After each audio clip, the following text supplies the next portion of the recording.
Alright, hello everyone. Today we're going to play some Odd Realm, version 10.0.6 of the Sacred Scrolls update. So this is on the beta string. If you are interested in playing the beta string, then this is going to be a tutorial for the latest update. I paused for a couple. The last one I did was 10.0.2 because for the last couple we've been tuning some of the issues. So Waylon's been working real hard to get some of those issues tuned in. And this update, I think, is one that's pretty good, pretty stable, and some of the events are back. So be careful when you start out. You can check to see if you're going to be attacked by bandits or if you're going to have dangerous fauna in the region that you go to settle. So I'm going to start a new game, and I'm going to do humans as usual. I do like the human starting, and it's the one I know the best. I've also got some cool insight into the magic now, so I can actually play in the magic realms. And I was going to look for some void lands, but it looks like we got this tiny little area right here. I've become enchanted with the void lands. I like them, but if you'll look here, we see bandits sighted in this area, dangerous animals sighted in this area. That is going to mean that we will have some of those attacks on us. And I'm going to go ahead and settle this area because I think that both of those things are exciting and interesting. I'm going to do pioneers as usual. Now, I am going to stick with my standard Roman villa style of build because my experience has been that it is particularly effective at keeping my settlers alive, especially when it comes to raids and things like that. So I need to find a starting location that's going to be somewhat conducive to that. And this one's going to be tough because there is not much flat land here. It is mostly hills. So it looks like I'm going to be building right in this area here, and I'll just fill in some holes as we go. So I'm going to start off right here. Now, first thing to do, I pause the game when we first start off. I have all of my little settlers. Let's go through and let's check who they all are. So I have Corb Pimwain, and he is my farmer. He is 13, whatever this means, 13 days old, and he is friendly, he's idle, he's well fed, he's ready to go. You'll see that his harvesting, planting, and carrying skills are all enabled, and I am about to change that because I have my farmer and my forester do some other tasks. So I'm going to turn off the carrying skill for him, and I'm going to turn on the cooking and survival skill because both of those are going to be useful for him as I go through. I'm going to go over to Alice Oster, and same thing here. Alice Oster, I'm going to turn off the carrying skill and turn on the cooking and survival skills already on for the forester. I'm going to leave on their melee and fighting skills because they do tend to use those pretty regularly, especially once you get an axe in their hand. Oh, another thing I forgot to check. Corb has a companion. His companion is Axel Morbin, who is this carpenter, and Alice's companion is Griff Ivwain. So Griff is my miner. That means Levi is my left out there. So Alice is good. Axel is good. All of the skills, woodworking, stoneworking, metalworking, removing skill, and the carrying skill are all enabled. Should be the same thing for the stonemason. You may ask what the difference is. Stonemason's better at stone, carpenter's better at woodworking. So there you go. All of those are enabled there. And then for the miner, mining skill, the melee fighting skill, you will find that is very effective, especially when they're doing overland terraforming and they get a bandit raid. And then the carrying skill. I'm going to leave all those on. So we have Corb P, Alice O, Axel M, Leah V, and Griff E. And to start off with, the first thing I'm going to do is open the saga menu with the H button by default. And I'm going to research all the things that I can. So we got here with several tomes. I have 2 tomes of industry.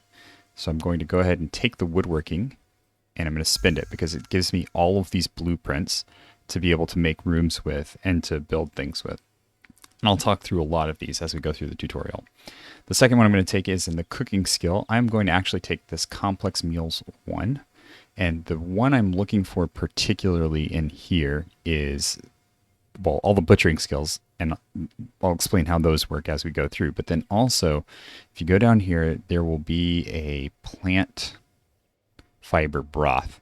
And we can make an infinite number of those once we start growing plant fibers inside of our farm. So I'm going to take that one as well. And then here, I am going to need the well before I need anything else because I need a way to keep up with water.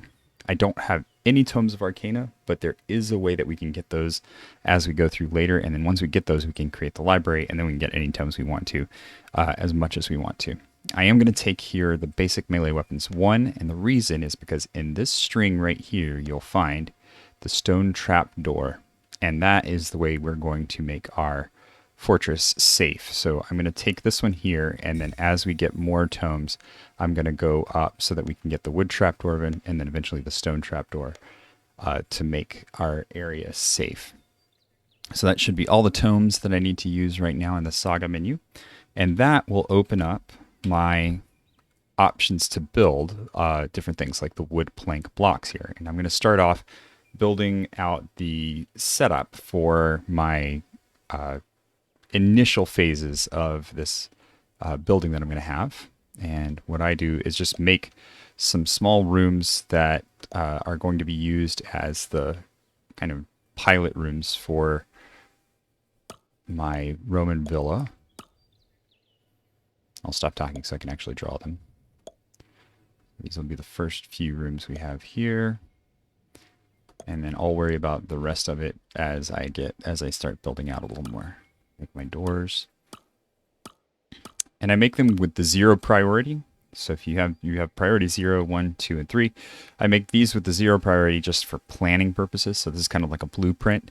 And later on I can go back over. I can click on this button down here in the bottom right for job priorities, or just hit the Z button and it brings up the job priorities here. So I'm holding down the Z button right now, and I can just drag over with the left mouse and it will set the job priority up one step, or I can drag over with the right mouse and it'll set the job priority down one. So if you need to quickly on the fly switch job priorities, that's a good way to do it.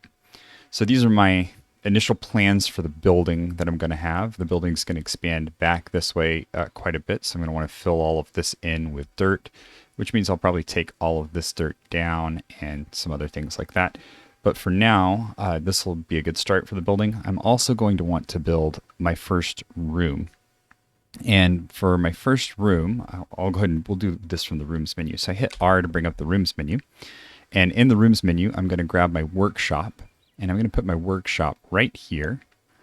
And the workshop is going to require some things. So here's the room on the map, and here's the room as I'm looking at a list of rooms. So I'll have a whole list of rooms over here, and I can select. Now, if I go off and go back into the room section, if I wanted to draw more to this room, which I do, I want all of this to be the workshop as well, but that'll be later. I would just click here, and then I could draw more to this room. I can actually make this room appear over here if I want to. I'm not going to, but that's what I could do. I can expand it anywhere, and I'm going to use that, especially as it comes to the farms. I kind of set up default farm sets, so farms for my crops, farms for my fiber, farms for my grains, and I can expand those anywhere I want to just by adding to the room in a new area. So I've got this first workshop, and to edit this workshop, I'm going to hit G. And you'll notice that in the menu here, in the room management menu, my workshop has an exclamation point by it. It's listed in red, which means that it's not going to work. And there's a reason, because first off, my wood mill is missing some stuff and my fireplace is missing some stuff. So I need one fire pit for the fireplace room function to work. And I need a seat, a cabinet, and a carpenter's table for the wood mill portion to work. I'm also going to work on this owners group section here. This owners group section is where all the kind of magic sauce happens. You'll notice right now I don't have any owners. That's because time's paused. It'll auto-populate with people in a minute, but I want to show you something first. When you click on this permissions button here, it will show the permissions for this group of workers for the workshop. And you'll see I have race requirements set to be human. I have skill requirements set to be all, and I have profession requirements set to just carpenter. Now you remember that my stonemason has the carpentry skill enabled, so I want him to work here too, not just my carpenter. So what I'm going to do is change this. Profession requirements is going to be set to all, and then the skill requirements I am going to set to nothing but the woodworking skill and the stoneworking skill. I don't think there's anything that you make here in stone, but I just want those two enabled anyway. And now when I start time back up, I'm just going to start it up real quick and stop it. And you'll see I have two owners now, my stonemason and my carpenter, who both have one of these two skills enabled. It doesn't really matter You don't need it, but there you go. I can also set a job here, and I'm going to go ahead and set a wood pickaxe job. Now, I will tell you, this wood pickaxe job will not happen until I actually get the room props built. So the wood pickaxe job comes in as when there is less than one pickaxe in the world, create a job to make a wooden pickaxe. And that's how I want it to work. And that will create a wood pickaxe. When it gets picked up by one of the units, it will create another wood pickaxe. And that's kind of how I work with my tools. I always have one extra tool existing in the world. That way, everybody will get all of the equipment they need. Even if I make a new miner somewhere down the line, he'll go grab a wood pickaxe, and then another wood pickaxe will be made for the next miner, so that as soon as he becomes a miner, they go and grab the pickaxe. The fireplace jobs I'm going to leave alone for right now because I don't really need to worry about them too much. But they will, the fireplace jobs I'll do here are particularly the coal job. That's what I use my workshop fireplace for. But for now, let's go carpenter's table, cabinet, seat. And I'm going to make those. So inside of this room, I'm going to build a wood seat, a carpenter's table, and inside of the containers, I'll find this wood cabinet. And I like to turn them so that they all look nice and neat. The turn button is down here, prop rotation, and you just rotate the props so that they look nice and tidy. And I do want these things to be built first. I'm going to put out some other props that need to be built, but what I want these things to be built first. So I'm going to hold down the Z button, and then I'm going to select them so that they are 3. So they'll be gold priority, which means that immediately my carpenter and my stonemason will go over and build these guys. The next thing I want to build are 2 fire pits. I'm going to build one for the workshop and one here that's going to be part of my cookhouse. But last time I did this tutorial, I made an empty room just to show all the functions of the room. I'm not going to do that this time. I'm going to just go ahead and build that fire as part of my cookhouse, and I'll show how to do that in just a moment. So this workshop is going to have this section built into it. Now, with all of that done, that is the first couple of things I want done. And so what I need to do now is I need to give my other units jobs. So my carpenter and my mason both have jobs. Nobody else does yet. So I'm going to grab my logging skill. So my forester will have some jobs. And I'm going to put all of these different items right here that I want to cut down. And I'm going to do it all on this level that we're on right here, because that'll be the fastest for people to run back and forth and grab. Even if it's further away, it tends to be a little faster for them to just stay on the same Z level. And that way they don't get caught on a wall or something like that. And then the other jobs that I need done are mining jobs. So I do mining jobs in low priority, high priority, mid priority, high priority. And so my low priority jobs are actually going to be jobs like this stuff right here. This is what I want him to do last. Now I'm going to show you a trick really quickly. If I'm looking from the top down right here and I want to grab all of these minerals, they're on a Z level down. So I would have to go down a level by scrolling with the mouse wheel or hitting the Q or E buttons to move up and down. So I'd hit E to go down, Q to go back up. But if I'm looking from the top here, I can hold down Alt and it reveals everything. So if you look over here, you see all this is darked out because this is the level that I'm looking at. This is the level that I'm working on. If I hit Alt, you'll see everything becomes bright. And now I can actually select these things to do the mining job on them. So I am going to take all of these minerals here and I'm going to set them up to be a priority 1 job, so that when my miner is done and I've forgotten about him because he's meandering around the map, not needing me to pay attention to him, he will go ahead and start doing something useful that will pay some dividends later on. You can get all this stuff right here. And this is all just minerals that I'm going to need for, ores that I need to have in order to move forward. So some coal and some tin there. Yep, I do want that one. And then I also had some copper in there. Now, what I do next is I actually get the stuff that I need first. So what I'll do here is I'll go to my priority 2, and these are the things that I want him to really knock out first, which are these boulders. And that's going to give me some stone to work with for all of the different stone buildings that I need, like the well and some other things that I will need stone for early on in the game.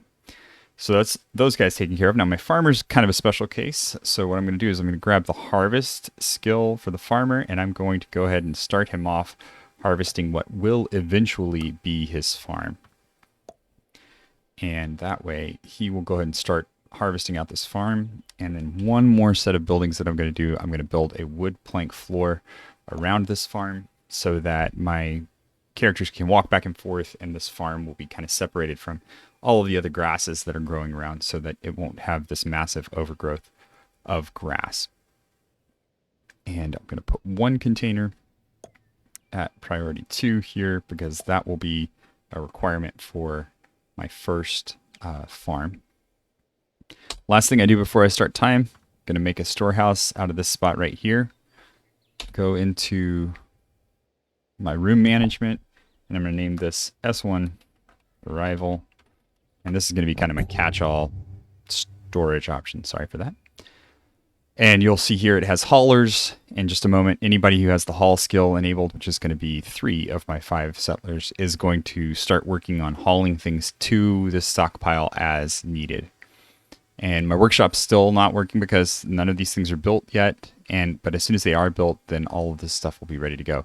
These functions are the things that have to have their props built. So if I have these things built, these 3, the carpenter's table, cabinet, and seat, this wood mill function will work, even if the fireplace isn't working. And that'll come into play in just a moment. So here we go. I'm going to start time, let my guys go about their business. Everybody's busy, so we're great. I'm actually going to set up another room while we're doing this. So I'm going to hit R and bring up my cookhouse. And this is going to be the first part of my cookhouse right here. And it is going to complain for a long time because I'm going to come back to it later. And I wanted to show you the cookhouse is kind of an interesting room. I have a kitchen, a grain mill, and a distillery. And all of them require some pretty advanced things like a cauldron, tables, cabinets, barrels, stool, a still. I'm not going to worry about any of that. What I am going to do is I'm going to add one more function here. Going to add a function, and I'm going to say I want a fireplace function for this particular room. And so this is going to be the fireplace function. Once I get a fire pit, it will work. I am actually, since these two are technically the same, you'll see permissions for cook, permissions for cook. I'm going to delete the brewers because I don't need them. And I'm going to set up the cooks section here to actually work on the distillery function. So you see I just added a function in there for the distillery, and I'm going to change the permissions so that the profession requirement is for everyone, but the skill requirement is for only cooking. Oh, and I'll put survival in too, just in case I have anything in that list that needs survival, which I think the butchering might. Then I'll just shut the permissions down. So you're going to see 2 people who can cook. They can use the cook's rooms, but there's nothing in the cook's rooms yet. I just want this fireplace. So I'm actually going to add another owner group. And when I add this other owner group, it's going to initially start off as occupants, and I'm going to immediately rename it because otherwise it's going to try and shove the same 2 people into this room every single time. And I don't want that. I'm going to say survivalists. And I'm going to change it so that it's not unique and it's not family only. Turn both of those off and change my permissions so that it does actually have a skill requirement permission. And that skill requirement is going to be, I'm going to set up survival and cooking. And now I will set the function of this to the fireplace. So these guys are going to work this fireplace. So as soon as this fire pit gets put in, I'll be able to use this fireplace and we'll be golden. Now my workshop should be done, and you'll see my workshop's ready, except for that fireplace. And I have a job set in the world for this wood pickaxe. Now I want them to make that wood pickaxe so I can get uniforms set up. So I'm going to click on the job priorities and up that job priority to 3.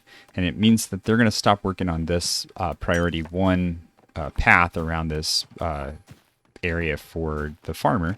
And one of them's going to grab some stuff and go over and do this. And while he's doing that, I'm going to set up a farm. So I'm going to click this garden, and I'm going to create a farm right here for my crops. You'll see it comes in at farm 4. I'm going to hit G to open it up. go to farm for it, and the first thing I'm going to do is rename it F1 crops, and you'll see it starts off with a harvest job set for whenever this is less than 4, it's going to, or whenever this number is less than 1, it's going to create a harvest job. That's not nearly enough. So whenever this number is less than 10, it's going to try and create 10 harvest jobs. Now I can only create harvest jobs on top of stuff inside of the farm that is harvestable. So you don't need to worry about this being ever getting to the point where it's too much. But what it's going to do is it's going to queue them up, and they're just going to drop right on things that can be harvested in the world. You'll notice too that I do have a crate, and my farm should be fine. But the problem is that it also doubles as an animal pen, an arboretum, and has several other groups attached to it. So I'm going to close out this animal pen and arboretum, and you'll see now my crops farm is fine. It's ready to go. It has owners 0 out of 11, which that's going to change as soon as I unstop time. But it also has shepherds. Don't need shepherds. Don't need animals. Don't need arborists. Just need farmers to work the garden. And then for this garden, I'm going to use crops that I can cook, which with me, I brought 10 carrot seeds. So I'm going to grab those 10 carrot seeds, and I'm going to tell it if the number of carrot seed jobs is ever less than 1, I'm going to plant 3 of these things. And that will get it so that there will always be something for the farmer to do. He won't plant and then wait and then plant and then wait while a new job is being generated. So I'm going to set this up so that the farmer actually will have set up 3 planting jobs. He'll go plant 3 times. Then he'll wait to start a new set and plant 3 times. And you'll see where that comes into play later on as I get more crops that are available here. I also want to check the permissions. It has a profession requirement of a farmer. Now, this is a point to make where you kind of have to think ahead about some of this stuff. But technically here, I'm going to turn off the profession requirements by saying every profession can work here. But I want the people working here that have the harvesting and planting skills. And the reason for that is if I have a laborer that has these skills enabled, I would like for him to come and work this farm. I don't have to do that with every single farm, but it's not a bad idea to do that with most of the farms. If you're having trouble with your farms not keeping up with things and you've got a bunch of farmers, then you may want to turn this off and make it just farmers, because if the laborers get involved, they might slow things down. But typically with this, it's okay to have the laborers involved working with the farmers. So this should be my farm F1 crops set up, ready to go. And I'm going to close this and start the timer. And you should see that as soon as he gets done harvesting this grass right here, there should also be some seeds that get spawned in. And he should start planting some seeds for the carrots. Now, my pickaxe got done, so I'm going to open up my uniforms window. And I will check on my uniforms for my characters right now. I have a uniform for each of the characters. I am going to get rid of those because I am going to make a new uniform for every profession. And I'm going to scroll all the way up to the top, start with the archer, and I'm going to give cloth boots, cloth pants, and a cloth vest because that's what everybody spawns in with as a child. And then I'm going to copy this uniform and paste it on every single one of these guys. So just copy, paste, copy, paste, copy, paste, paste, copy. Paste, copy. And I do that down the whole set just so that everybody has the same uniform.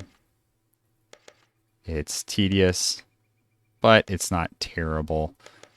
So the few that are really important is everybody that I have right now, but eventually I'm going to want everyone to at least have some kind of uniform that they start with so that I don't have them kind of, drop all of their gear when they are supposed to become a particular profession. So now everybody has something attached to them. And then the one that I want to change is the miner.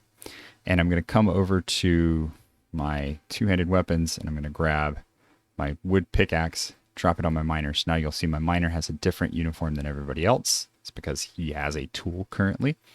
And then I'm going to go over to the assigned uniforms. And you'll see the same thing here. I have all of the units. I'm going to just delete all of their different assignments, and I'm going to hit this P+ right here. It'll create a new uniform for each profession, and you'll see they have whatever their assigned uniform was. And if I check the miner right there, cloth vest, cloth pants, cloth boots, and a wood pickaxe. And now when I go back, eventually the miner will run over and grab his pickaxe. He's off busily harvesting some stone. If I want to hurry that process up, sometimes what I can do is find the miner, who is, that's not my miner. I can do it easier. I'm going to go here, T, find Griff E. So there he is. He's mining. Now, if I hit Y, it'll stop whatever he's doing. And if I do it enough, eventually, sometimes he'll decide he's going to go, there we go. He'll go equip his item, and then he'll come back and finish that job. So if you're having trouble with that, you just have to sit and kind of tap a few times the Y button to stop them from whatever they're doing. And you'll notice here, he's going to come pick up this pickaxe. So that means it's his, and it is no longer in the world, quote unquote. So it's not in an inventory sitting somewhere. So what they've done is they've started another job for a second pickaxe here. And that means that after this pickaxe gets picked up, another one will be made, and it will sit there. And since it is in the world, it will not have a problem with that being, my next miner won't need another one to be made for him to get started. You'll see I have 2 campfires here. So I've got my cooking campfire, and I'm going to start that off. So I'm going to hit G to open up my cookhouse. I'm actually going to rename this C1 cookhouse. And I'm going to ignore my kitchen, my grain mill, and my distillery for a moment. Scroll down to the fireplace, and I'm going to start jobs. Cooked food beats raw food every single day of the week. So what we need to do here is cook everything that we have available to us at this moment. And so we brought with us 10 broccolis. We brought 5 cabbages. We brought 10 carrots. We brought some potatoes. And we brought some wheat. And I am going to cook it all because it will keep my settlers fed for long enough for me to get kind of a agricultural system set up and ready to go. So that's my first objective here, is to get them fed and ready to go. And now that should set them all in. So all of these jobs are in, and I can change this threshold type from items in the world to items in the room to jobs in the room, or just give it a number. And that's what I'm going to do. Is I'm going to say I want 10 of these to be cooked. I want 5 of these to be cooked. I'm going to leave the carrots so that if there's less than 5 in the world, we're going to set up a job. I'm going to cook all of the potatoes because I'm not actually growing any of them. And I'm going to set the wheat to be less than 5 as well.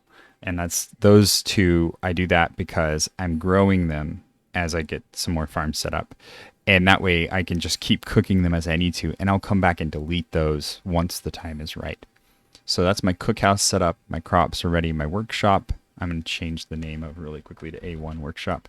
And that will keep it up towards the top so that I can remember where it is. And I can actually delete this job because I don't need a bunch of wood pickaxes. By the time I get to the point where I need replacing pickaxes, I'll at least be at bronze for sure. And then in the fireplace, I can go ahead and set this up for the coal as well. So I'll set up the coal, and I'll say if there is less than 20 pieces of coal in the world, set up 20 coal jobs and just go ahead and start making coal. And that will take some wood and it'll burn it into coal. And oh, this fireplace is not actually included in that room yet. So let's go fix that really quickly. I'm going to hit R, and then I'm going to expand this room. Whoops. Don't want to make a new room. I'm going to grab my workshop room here. I'm going to expand the room there. And now I have my workshop actually includes the fireplace as well. And in order to be able to dig under this, because I start my mines down here under my house, I'm also going to build a dirt floor under this one right here. And to do that, I'm going to need to dig out some dirt. So let's go ahead and start that. Hit J, I'm mining, and I am going to dig all of this dirt away from my house. We're going to start that off right now. So I think that's a good start. That should give you enough to at least get yourself up and moving. From here, it's really just kind of building on this same process. Now, I don't have any rooms. I do my rooms on the second floor of my my first build here, and that means that I do a lot of prep work before I get to the rooms, and that's good in some ways because it means that I'm not going to have my settlers kind of overpopulate on me before I can actually feed them. So as I get to the point where I can feed them a little better, that's when I start making the rooms and getting things going. So I hope this helped get you started on the new setup for the rooms in 10.06. If you have any questions, put them in the comments and I'll get to them as I can. Thanks, everyone.